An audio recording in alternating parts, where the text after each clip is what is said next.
Hello, nerds for Yang. Hello, nerds! Hello, nerds! Hello, nerds! Hello, nerds! Hello, nerds! Hello, nerds! Now with this campaign, bang, dang, it's and Drew, come roll with the Yang Gang. Hello, nerds. Hello, nerds. I've always wanted to do that. Avery Kim, welcome to the show. Just for folks who don't know, you and I traded some Twitter DMs over the last, I think, probably several weeks about a paper that you had wrote about that you had written about the Yang Gang and about the Yang campaign. And then you have some exciting news that was published today. Why don't you tell us a little bit more about yourself and this paper, and then we can get into it. Yeah, so I'm currently a student at Columbia. I'm going to be starting in the joint advanced master's program with SEPA in the fall to earn an MIA in international security policy. I spent much of the past year involved with the Yang campaign. And as things came to an end, I was taking a class actually in the spring that required me to write a thesis. And what a better paper to write about for political parties and political participation than to write about this campaign and its interactions and relationship with the media. And that started off as a school project, and ultimately I pitched it as it would be the first academic paper about Andrew Yang, and it ultimately got published today with the Harvard Kennedy School's Asian American Policy Review. Well, congratulations. You must be super stoked.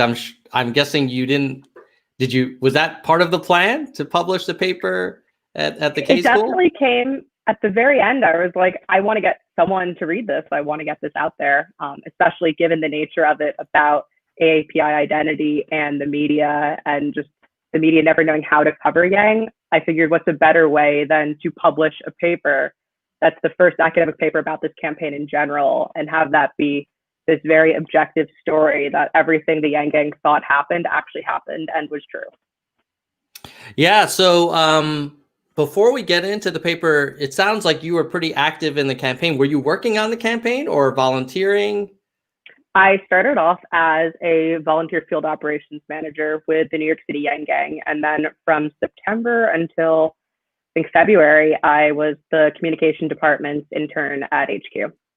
Oh, wow. Well, so tell me a little bit about what that was like behind the scenes. So many of us were rooting for Andrew, from our respective sidelines, but you were right in the middle of it. What was it like for you as a volunteer and a staff member during that campaign?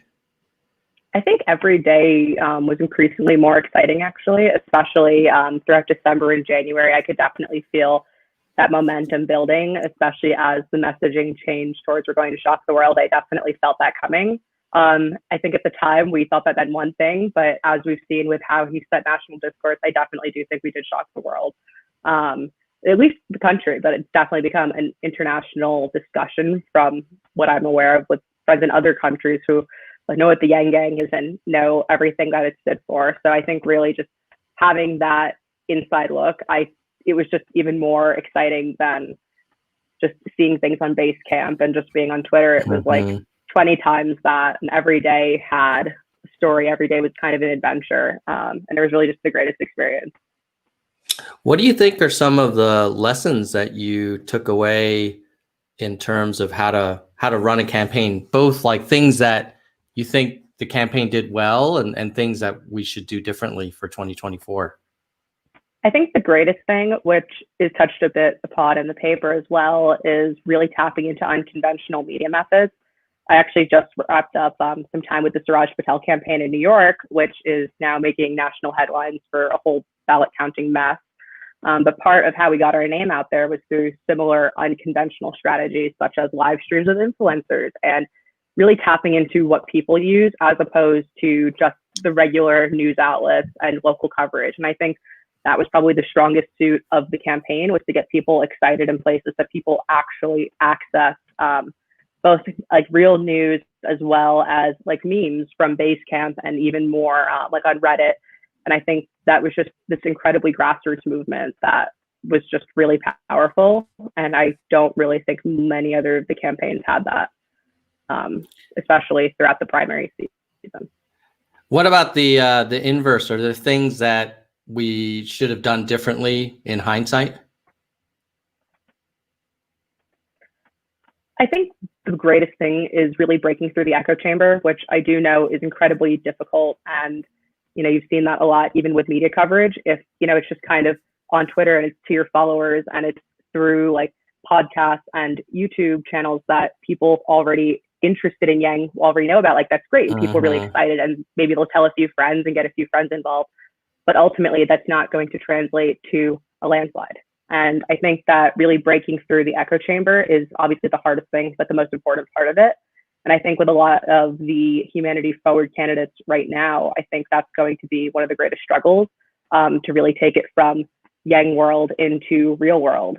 But at the same time, we've seen it possible. And I really do think that as, with conversations of UBI and conversations of automation in the national discourse now, I really don't think that these ideas seem too extreme. And most people at least have heard of Andrew Yang at this point. So I really think that an echo chamber in a potential future run, or even with Yang candidates running on a more local level, I really don't know if that will be as much of a problem now that that's already been out there and been publicized.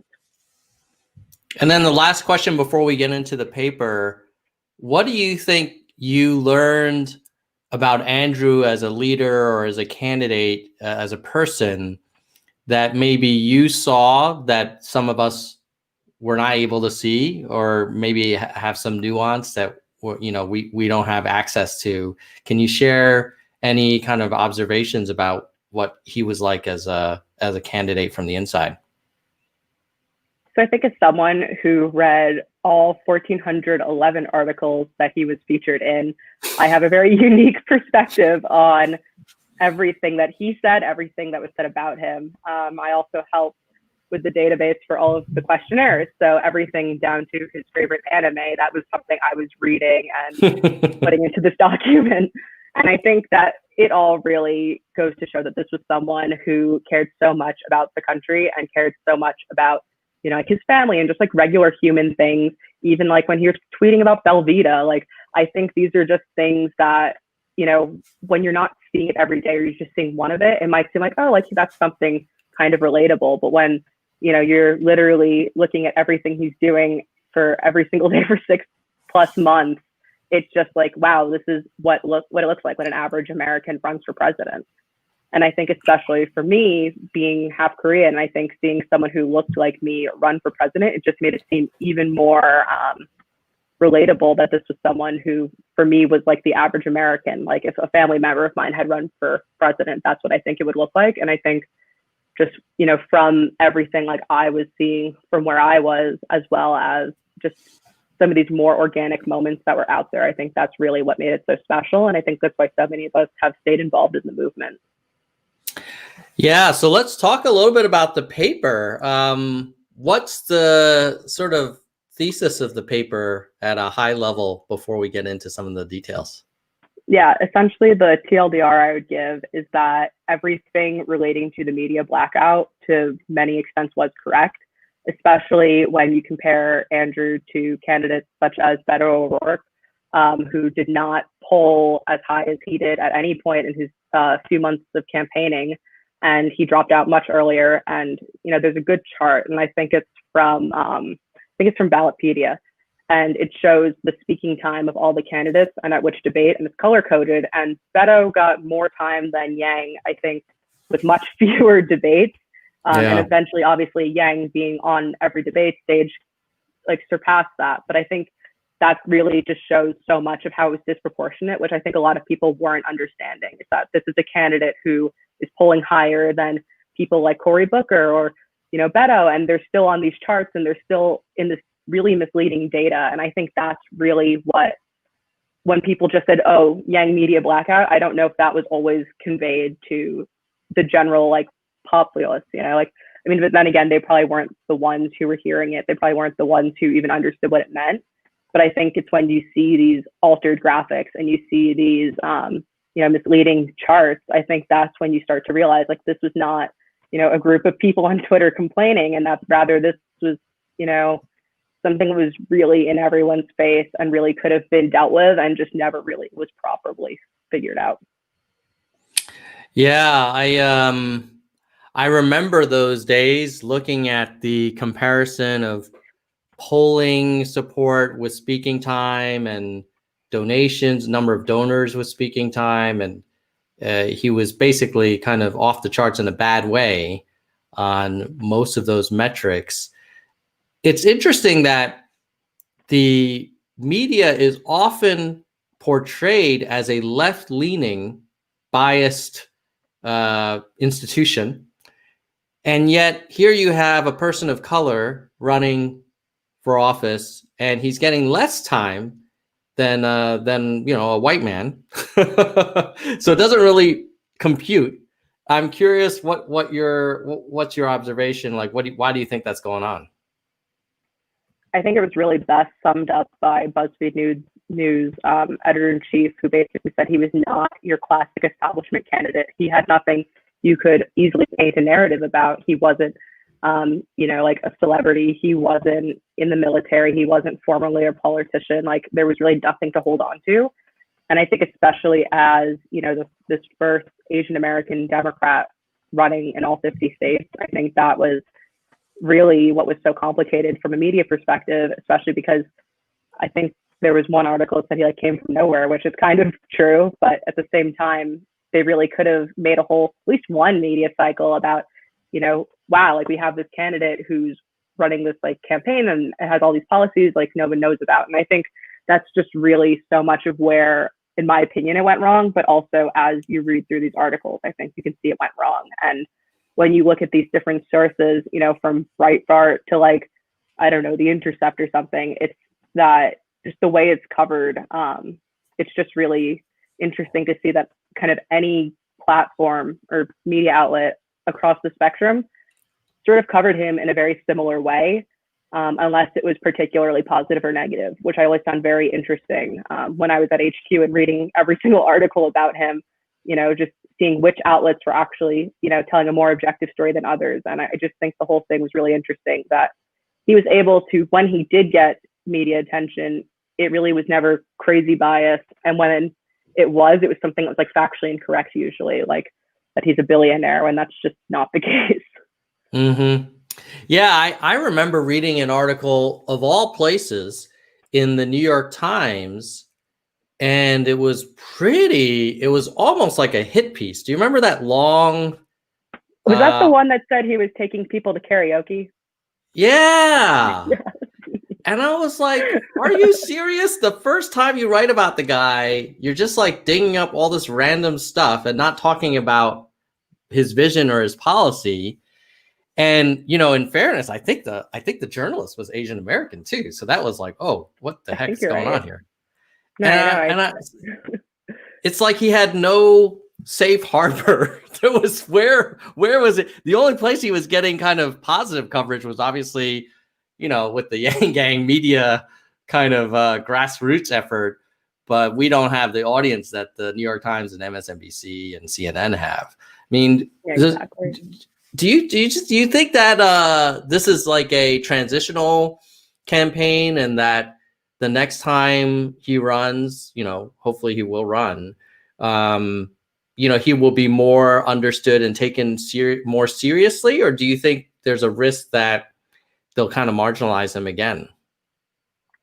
I mean, I certainly hope that is the case, but I do think that now that we've kind of knocked out some of these big things that people saw as a robot fearing alarmist kind of guy, I think that now that we're, even the Daily Show last night was posting about the mayor of Stockton and how he could be the first person to implement a guaranteed minimum income system in the US. And the fact that those are words in the American pop culture lexicon now, I think that that's going to be less of the focus of the campaign in the future, I think, because we no longer have to explain what UBI is. We no longer have to explain that automation is real, because we're seeing so much of that in the mainstream news, even if it's not necessarily about Yang. These are concepts that I feel are already being worked through.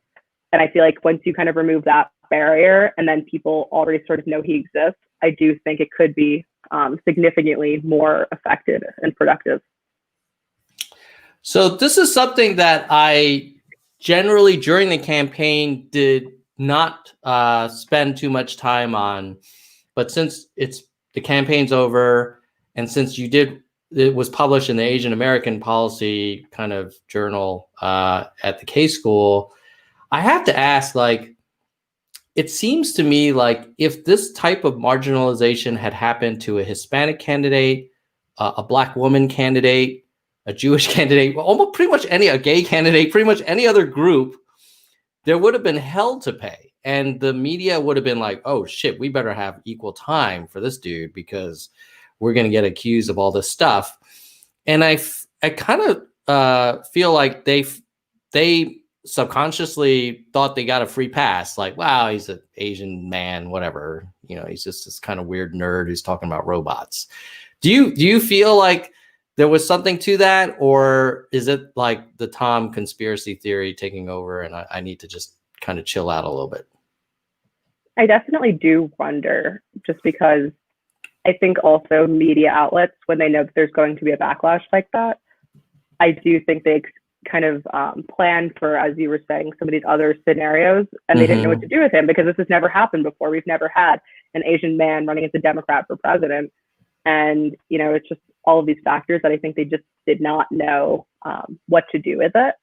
But that being said, I think it was really interesting that many of the times he was written about was very much playing into like the model minority stereotypes. And I just feel like if it had been, a different nationality or just something else that like we had already dealt with and the media had already dealt with, I think that they might have already had like ways to speak about something in a more inclusive way, or in a way that, doesn't play into these really harmful stereotypes, but instead, the first interview that he ever did that addressed his identity said that he was I think it was double Ivy graduate or something. And I just feel like that's such a missed opportunity to say, like, you're running this historic campaign, like, tell us about it, as opposed to as someone who's graduated from 2 Ivy League universities, like, how do you feel about XYZ? I just think that had there been another candidate in this era and in these more inclusive times, I think that they would have asked him different things, or at least worded things very differently. But instead, he was dubbed a millionaire tech executive,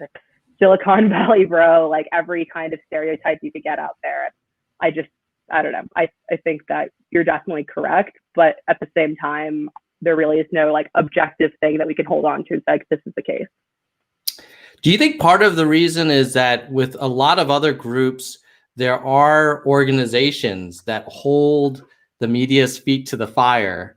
Like, I remember growing up, the NAACP would like not tolerate any bull from the media in terms of like representing, African Americans, or, there's all kinds of organizations that advocate.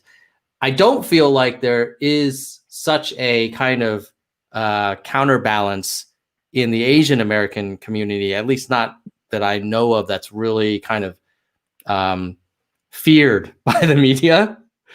Do you see that changing, or maybe we don't need that? What are your thoughts?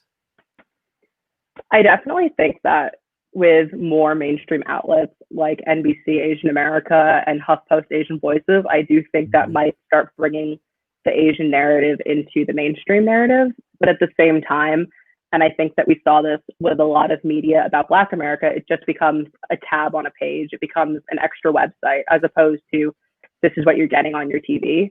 And I think that's what was really interesting, reading all these articles about Yang, is seeing that, something like Neck Shark, which is for young Asian Americans, they're talking about, like, hey, like they literally made him look shorter, or they forgot him on these graphics. And, they're really talking about the identity part of it. And that's because their audience, like, they identify with it. At the same time, I don't think that, these mainstream outlets should have to think about, oh, should this go in our Asian American section or should this go in our national section? Because ultimately, Asian Americans make up a pretty big proportion of this country, and they're, I think, one of the lowest disproportionately underrepresented groups in our country's political system. And I just feel like, there really needs to be more integration into the mainstream, as opposed to just kind of writing something off as an Asian thing, as another tab on a website. What are your thoughts on this COVID thing? And obviously, the president is really doing his best to brand this as a Chinese virus and a Chinese invasion, and the Chinese Communist Party, sending their people over here. I worry a little bit that will bleed over and affect Asian American candidates, kind of reinforcing this kind of otherism. Do you think there's anything to that? Are you seeing that in your observations, or what's your take? I definitely think it could have an impact, especially once these candidates get to a general election in states or districts even that might be a little more contested, as opposed to where I live in New York. It's like whoever wins the Democratic primary tends to win the general election. And I feel like that won't become as much of a problem. But I feel like for people who have been, listening to the president's rhetoric and really buying into a lot of it, I do worry that, once things hit this kind of crossroads in purple states or whatever, I really do worry that those kinds of attacks will come true. And I know that at least with what I've been doing with the Suraj Patel campaign for the past few months, there were definitely some really racist dog whistles that were put out by the incumbent. And beyond that, there was actually another candidate in the race who said that she was the only Asian in the race because she's a quarter Japanese, or maybe half, and Suraj is South Asian. And I do think that you're even seeing some of this coming from the same team. But I do also think, with these really racist and harmful things that the president is saying, I think that it's just going to be 10 times worse. But at the same time, I do, from my personal experience, I do think that, at least like Democrats, progressives, and just people who are like good people in general, like on any part of the political spectrum, I think they know it's wrong. And it just doesn't make any sense. And that it's really just being used as a dog whistle, as someone to scapegoat, as opposed to something that's actually factual. Yeah, I hope you're right. I mean, I also am a little bit concerned when, the Corona stuff started coming out and people were like, well, we shouldn't eat at Chinese restaurants, or, all this kind of these leaps of intellectual faith from one statement to another. But I'll keep my fingers crossed. I might be a little bit more cynical these days. But one thing I did notice from your paper is you talk about how, because of this marginalization and the kind of underreporting of Andrew by the traditional media, you observed kind of this alternative media emerging. Tell us a little bit about like why you think that happened and what sort of characterized this kind of pivot. I think it was really just, I think it started with Joe Rogan. And I think they made a t-shirt. They said where it all started. Like, that is where it all started. And I really just think that using these more unconventional paths that are reaching people who might not just be watching their cable news all the time, I think that really is how you reach certain people, at least a few outspoken people who will start talking to their friends.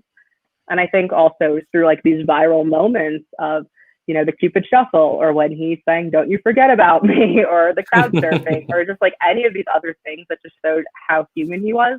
I think it was really just, making these candid moments, as well as going through these unconventional means and getting on YouTube channels and live streams and just showing how human he was and how many corners of the internet he could get into.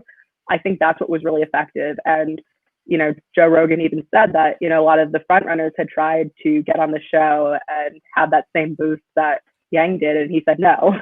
And I think that that's also part of it, because, the same way that other news outlets might have been more, selective with which candidates were going to be on to interview, he was also selective. But in turn, I think that actually ended up working in his favor, that, you just had, I think it was Yang and Gabbard who were on the podcast. And people could just kind of see that, as opposed to having to watch each candidate and then kind of figure it out, because we were hearing so much from the other candidates on other platforms already.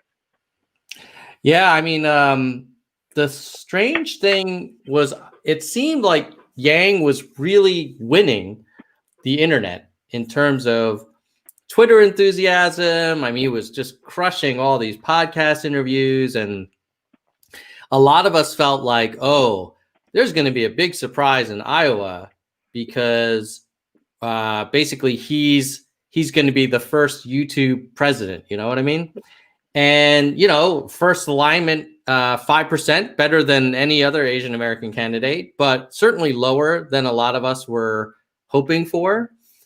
And this maybe goes to your echo chamber argument. Like, do you feel, how do we make this not just this niche kind of movement and really cross over and reach the quantities of people that we need to mount a credible campaign?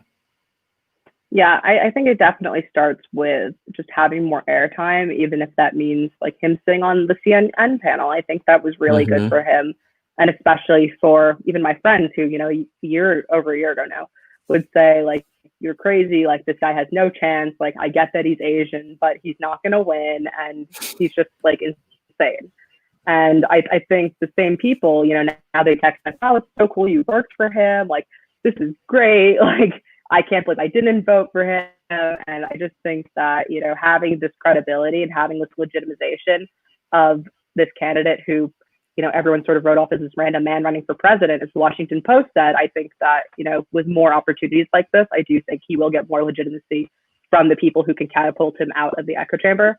That said, I'm sure you see on Twitter all the time that a lot of Yang Gang, because of the fact that he was able to get such a broad ideological coalition, I also think that, that also becomes a big problem. So for me personally, I think it's really great that, he's become a bit of a surrogate for Team Joe right now, and he's out there like on live streams, but other people really don't like that. And I do think that's what makes the Yang Gang very unique. It's just the fact that, he's like really able to get into these spaces that 1 or 2 years ago we would never have thought he would be in. But at the same time, I do wonder what will happen with the core Yang Gang, seeing how many people just have their own opinions about things, if he will ultimately just become like a mainstream candidate or if he can retain the base. I do think that's something I consider a lot, just looking on Twitter, but also like we all know like Twitter's not real life, and that it's good to just not take everything like as it is. Yeah, it's I've noticed that myself after the campaign suspension, in that I think the Yang Gang is like this federation of political refugees that from all corners of the political spectrum. Exactly. And as he gets on CNN and gets more influence in the Democratic Party, there's no doubt that there will be some people that were attracted to him because he was an outsider and now saying, well, he's becoming an insider. But on the other hand, like, well, how's he supposed to affect change? He can't just always be in the wilderness, kind of roaming around with a tribe of like 1%. Exactly. And I definitely agree with that. But I do think the funniest thing is really how involved he has been with some of the Biden stuff, which I personally think is great. And I think it's much needed to get some of the Yang Gang to make a decision about presidents. But what I think is really funny is they had a T-shirt, which my parents actually got for me. So I have it and I enjoy it. But I do think it's funny that it has a list of like Joe and Beto and Amy and Kamala and Pete, and then it just kind of ends eventually. It's like, where's Andrew? But I kind of like that, like with all the other like gang stuff I have, I kind of just think it's funny. And, Beto ran a great campaign for a few months. So we shouldn't forget like people like that. But at the same time, I just think it's really funny that even on a T-shirt, that's what happens. But that's just my 2 cents. Beto, I mean, dude was on like Vanity Fair when he just like thought about running, and Andrew doesn't even make an infographic on MSNBC when he's like leading, so many other candidates coming from nowhere. You could imagine a very different narrative that the media could have discussed, which was like, here's a guy that is coming out of nowhere and is generating like way more support than he should. Like, what's going on here? Exactly. Instead of just saying like, oh, it's a white supremacist or whatever they were saying, which is very strange. That was the weirdest news cycle, is when they were like, oh, people on 4chan like him. That must be who he is. And it's like, have you been listening to anything he said for like 2 years? Yeah. So what's your observation on how the Yang Gang can kind of be more effective going forward, including those of us who create content. Because I kind of agree with you that there is a risk that we're just kind of speaking to the converted. And, I'm not sure how we broaden. Because, as an example, for the Nerds for Humanity channel, when I do stuff about like COVID statistics or whatever, it reaches a broader audience. But then whenever I do stuff about Andrew, it sort of gets way more kind of engagement because like there's this like hardcore, like people really want more Yang content. And I'm just curious, like, how would you advise us, putting out content to try and maintain this group, but also expand it? I think the biggest thing is really just, understanding that there is a core group, but that there are so many other people. Because I think, a lot of people it seems like there's like some Yang Gang purists almost, like, oh, you haven't been here for the past 2 years, or you're just liking him now that he's dropped out. But ultimately, like, history moves forward, and we're going to put humanity forward, which has to involve being okay with kind of where things are.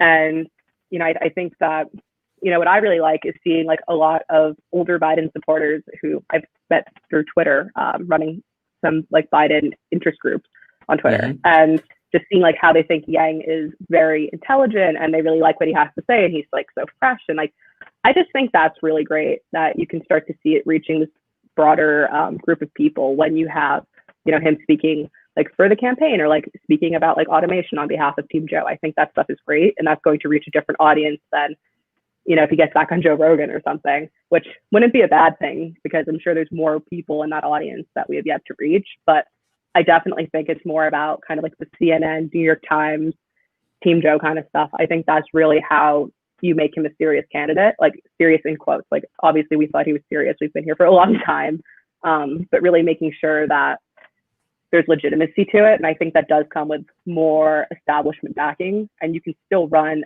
a very grassroots campaign because, the people can kind of separate it, but it's really about getting it out to some person who's not on Twitter and they just want someone else. I think that that's really how you do it. And I think with him being on CNN and, just a lot of where he's going now, and, speaking about UBI and, speaking with like Tim Ryan and all this other stuff, I think that's how you get legitimacy. And I do think that that's going to put us on a good path forward for whatever comes next.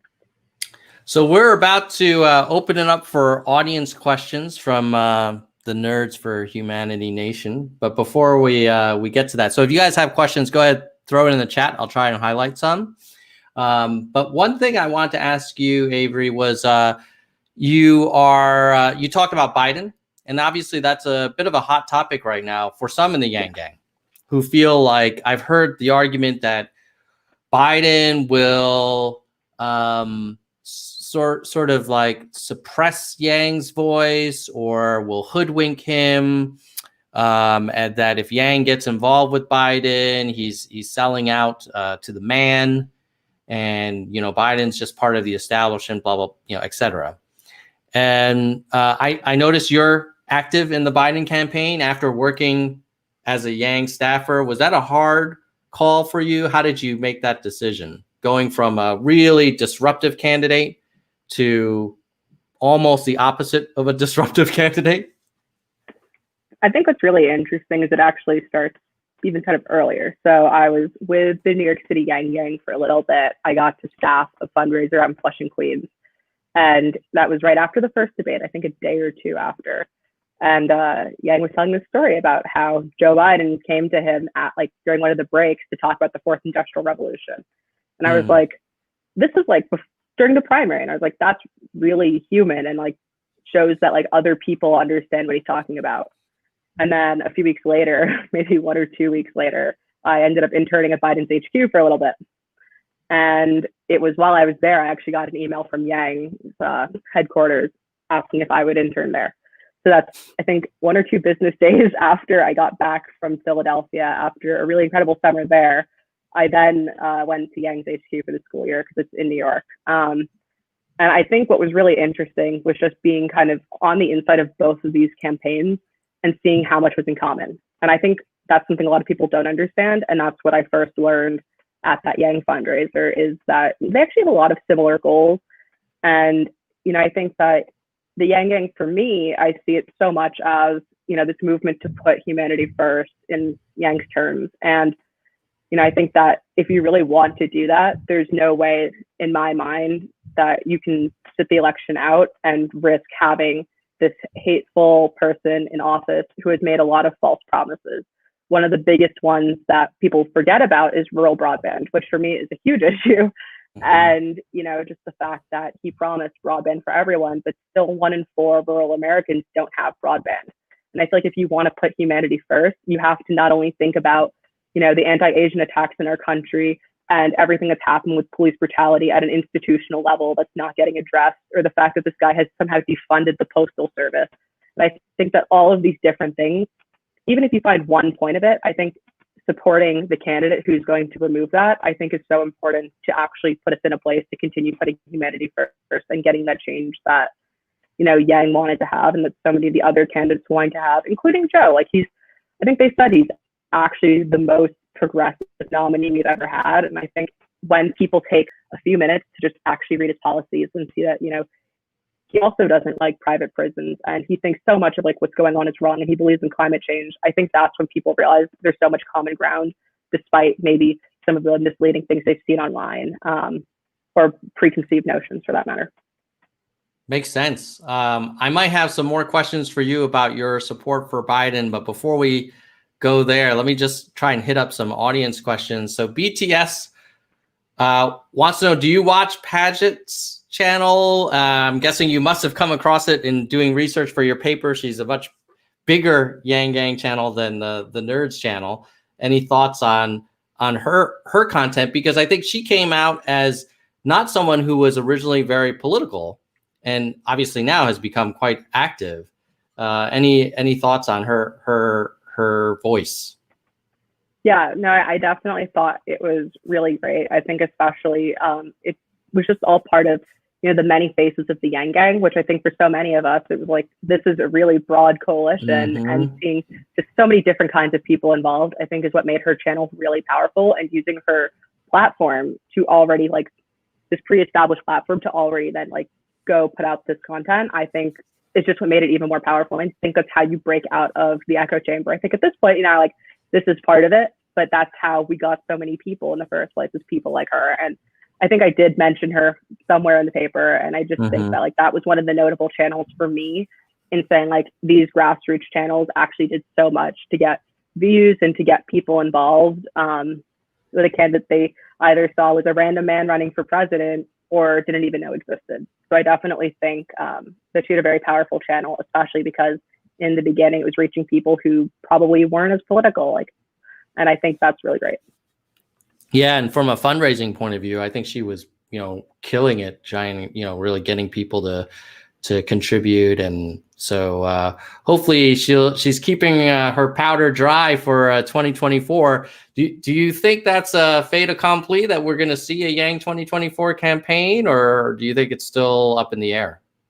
I certainly hope so, and for that reason, I intentionally took a shirt that just says Yang for president. One of the last at HQ doesn't have a year on it, so it's 2020 question mark. But you know what? I think I hope it happens, and even if it's not president, if it's mayor, governor, whatever, I think that so many people support it. I have random people texting me all the time, is he going to run for mayor? It's I don't know.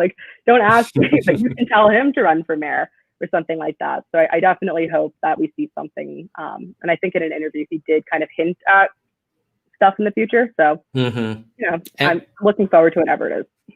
And would you work for the campaign again? I hope so. That would be great. Yeah. All right. Next question. What do you think is going to happen in, I guess, on November 3rd, if the election is taking place at that date, as we would expect? Who do you think is going to, are we going to even know a winner by the evening of November 3rd, or are we going to have to wait weeks for mail-in ballot counting? So I answered this coming out of a campaign that just had, I think, 5 or 6 weeks of ballot counts, and now a court case due to about 1 in 4 mail-in ballots being invalidated for reasons beyond voter control. So our big push right now with Suraj's campaign is to make sure we have a system that works for November. And I have a lot of friends right now who are organizing either with the Democratic Party or with the Biden campaign or just for Biden in general. And they're saying that so much of the emphasis coming from the Democrats right now is to get people to vote by mail and register for vote by mail.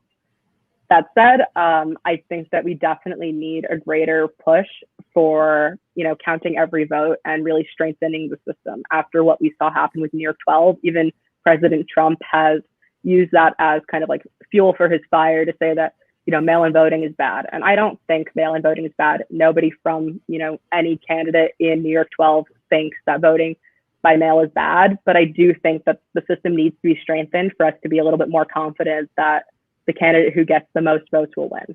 And I definitely think that with a strengthened system where things look, I definitely think that, we have a chance at removing the current president. But then again, with, even something that happened in a tiny congressional district, I really think that it could take 6, 7 plus weeks. And we might never really know who won if they don't strengthen the system. And that's why I'm really glad to see that New York 12, out of all congressional districts, happens to be getting this national attention right now. Just because it's so important to count every vote and just make sure people are aware that they can really fight for a system that works, and that it's really wrong to just invalidate people's ballots because it was missing a postmark when that's on the postal service. Yeah. I worry when I see the president talk about, he's already kind of challenging the veracity and the validity of the results before we've had the election. And then I think I've heard members of his administration say, well, this isn't our problem. It's up to the states. Like it almost sounds like they don't want to have a fair and secure election. Like, hopefully that's why I kind of feel like we need such a landslide to kind of have beyond a shadow of a doubt, have the winner be Biden. Because otherwise, I don't know what the Trump administration would do to kind of twist the facts. Like it wouldn't be, they've done it about a global pandemic. Why wouldn't they do it about an election that affects their power? Exactly. I definitely agree with that. So I feel like it's really important for everyone to just get out there and get a few people on the fence to vote for the person that isn't putting out false information all the time. I think that might be a good first step for a lot of people, especially seeing what was happening in New York 12. The in-person voting was, I think, 600 votes split or something, which was like 1% difference. And, with all the counting, it's like these mail-in ballots that were invalidated for things that voters couldn't control, that would have made a huge difference. And I think that's why it's just so important to strengthen the system and make sure every vote counts, as opposed to invalidating ballots for silly things that people couldn't control, which is very much the case with like petitioning for a candidate. But I think when you vote by mail, you assume it's the same as when you go into the booth and you fill out the circle, you hand it in, that's it. It's not like, oh, your circle wasn't great, actually we're not going to count this. So I think that we have enough people talking about it, enough people pushing for this a strengthened system that all of the states or most of the states can agree to. I think that would be important, and that definitely starts with calling out what the president's saying, which is pushing for disenfranchisement. If he's saying that vote by mail is rigged, which is not the case at all, and he's trying to convince Democrats not to vote that way, or Republicans who might be voting that way. Just the Democrats' messaging right now is all about vote by mail.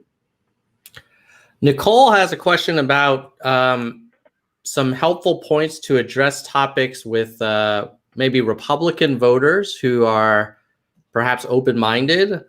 What do you think? Now that you're kind of volunteering for the Biden campaign, what are some ways to try and bring some Republicans over?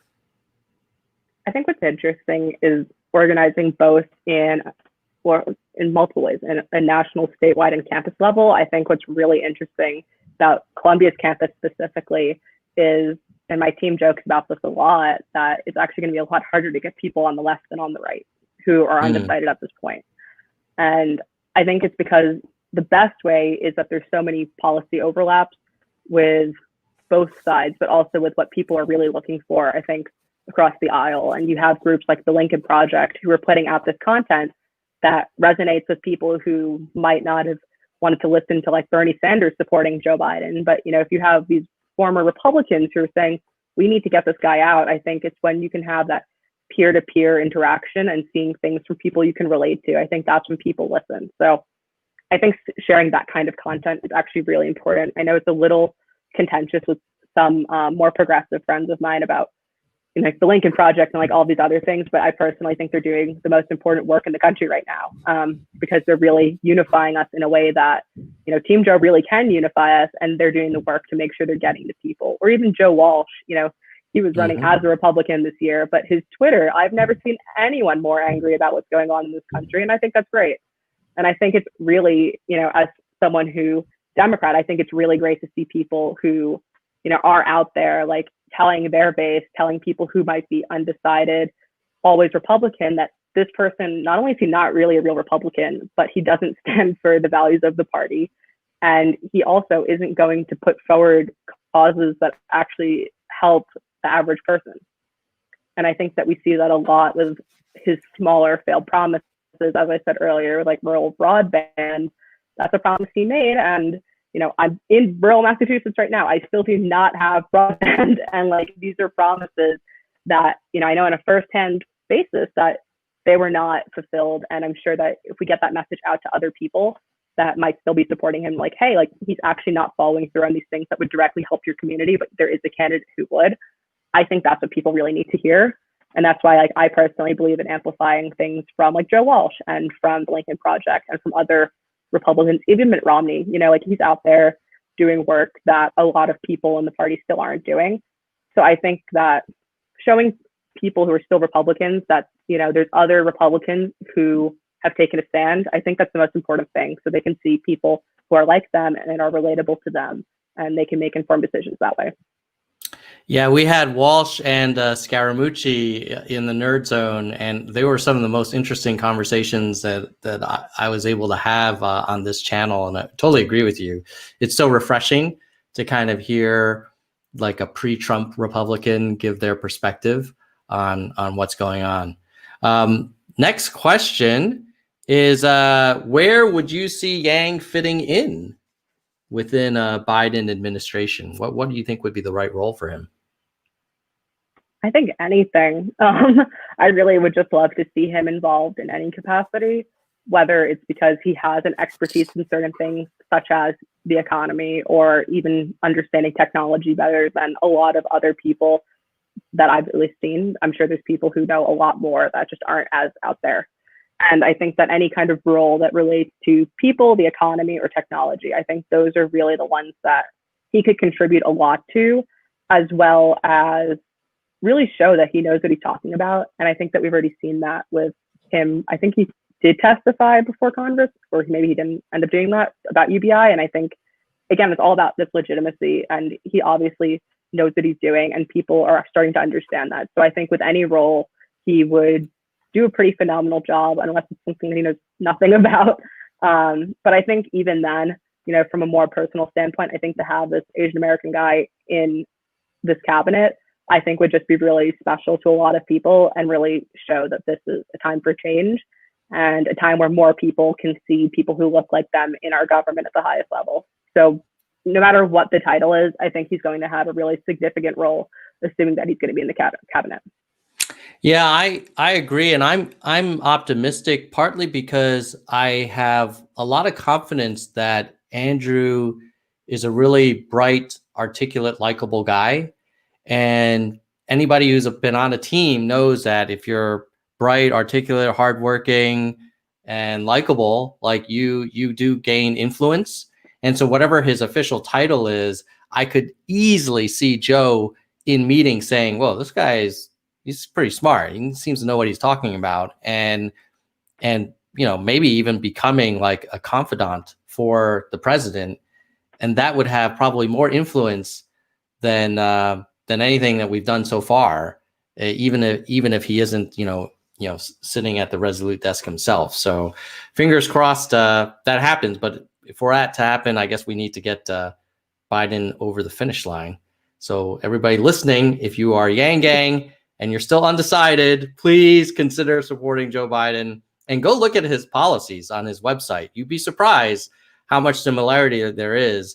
I mean, I would be remiss if I didn't ask you one hard, kind of uncomfortable question, Avery, given your support for Biden.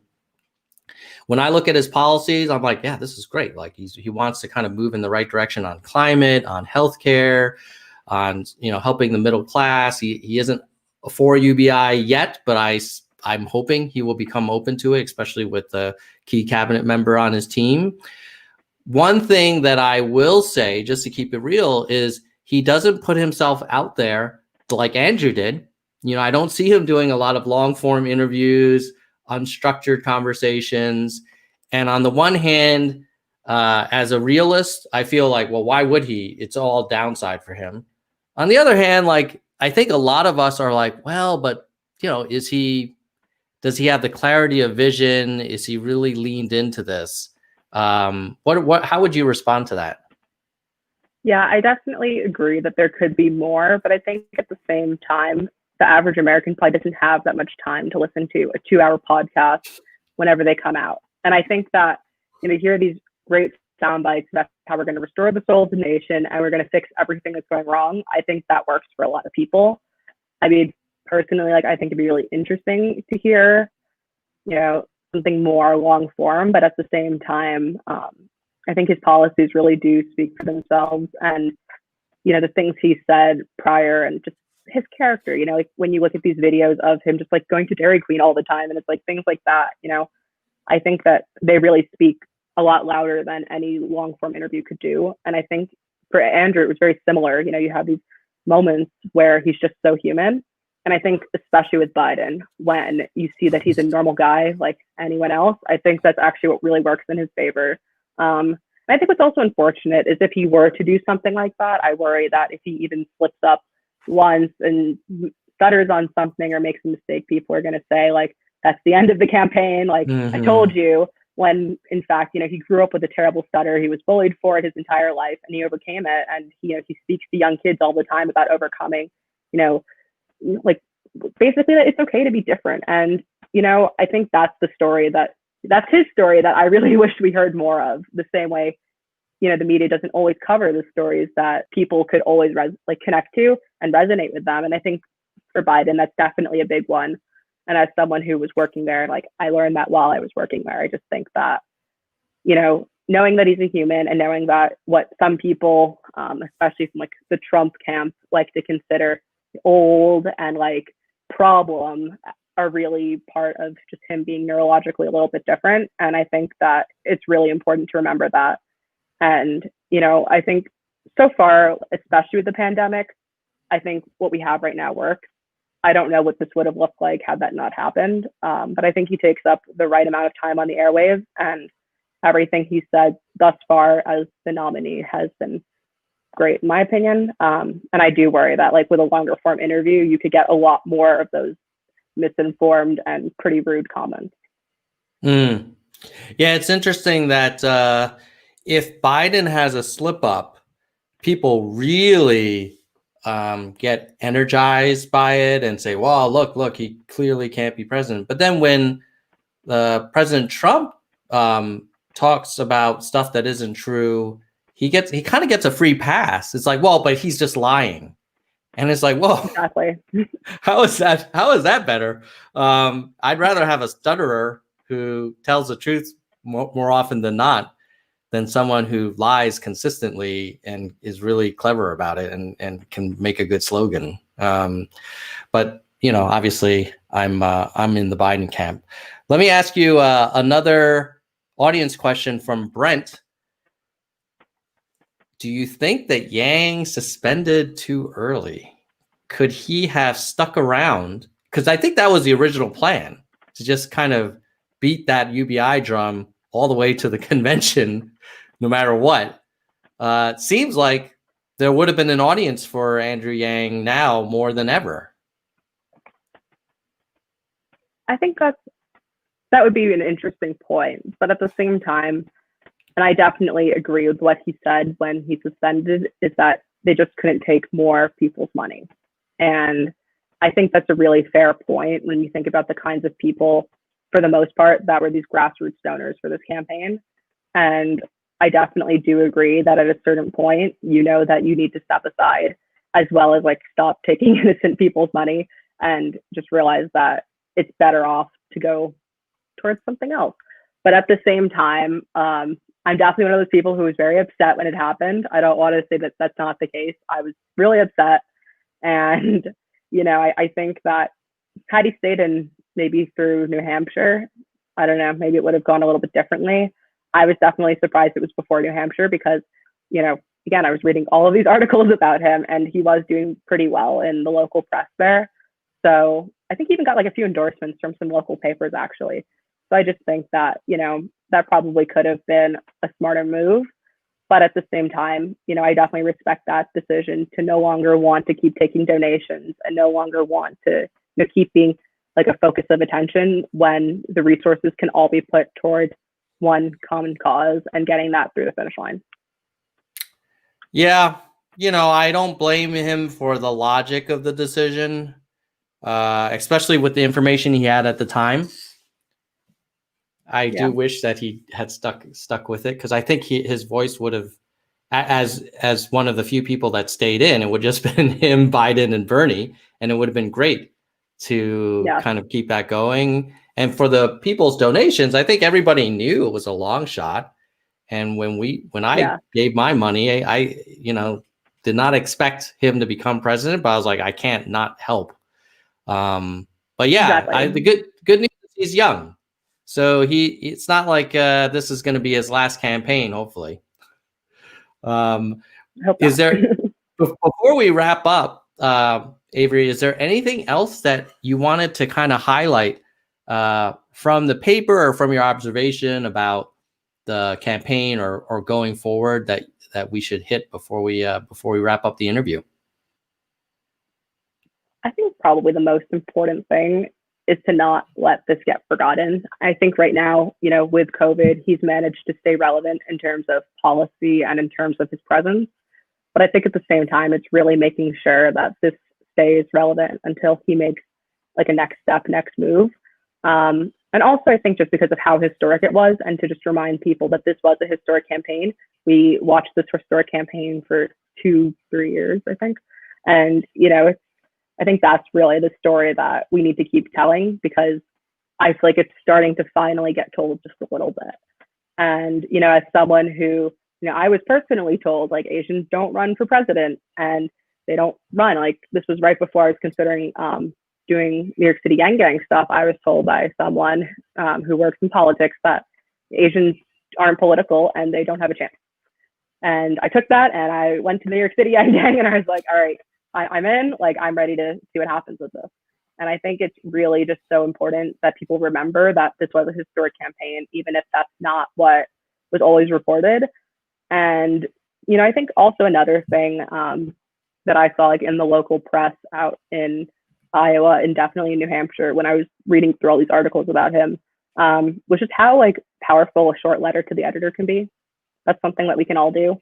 You see something that might be a place to write something, write it. I think that's really something I would like to see more, especially in New York and places that weren't just early states in the primary, is people kind of continuing this message in ways that reach these broader audiences and kind of go past the echo chamber, not breaking the echo chamber, but kind of just going up and out.